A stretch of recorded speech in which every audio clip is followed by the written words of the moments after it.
அப்படியே கேப் இல்லாம அப்படி உணர்ச்சி முகத்துல அந்த உணர்ச்சி இருக்கு. ஆனா உள்ள ஒண்ணும் இல்ல.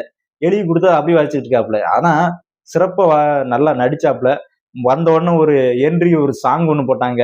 அடுத்து ஃபைட்டுக்கு பதிலா அந்த அப்படி கோவமா அப்படி பேசுன மாரி ஒரு சீன் இருந்துச்சு. அதுக்கப்புறம் வந்து கடைசியா வந்து அப்படியே சென்டிமெண்ட். இந்த மக்கள் வந்து கேப்டன் விஜயகாந்த்லாம் யாருன்னு தெரியுமா? எங்க அண்ணன் அவரோட பழகுறதுக்கு எனக்கு ஒரு இது கிடைச்சுச்சு. அப்படி இப்படின்னு ஒரு இது. ஆனா பிரேமலதா விஜயகாந்த் அவர்கள் வந்து, "நீ எதுக்கு இத்தன நாள் பேசுற? இத்தன நாள் பேசாத."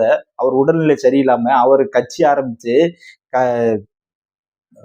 இது அம்மையார் ஜெயலலிதாவை எதிர்த்து தனி கூட்டணியா நிக்கும்போது, ஒரு குரல் குடுக்கல. எந்த விதமான ஆதரவு கரம் நீட்டல.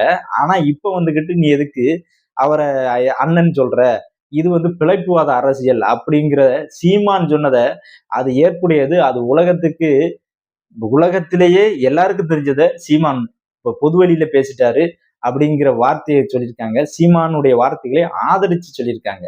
இந்த அவமானம் உனக்கு தேவையா? எதுக்கு தேவையில்லாம அடுத்தவன் போட்டு நீதிங்க? எதுக்கு அதுல அடுத்தவன் மதிப்புமிக்கவரா இருக்கானா, அவங்களுடைய பேரை இவங்க வாங்கிக்கிறது. அதுல கொஞ்சம் ஓட்டு நமக்கு கிடைக்கும் அப்படிங்கிறது.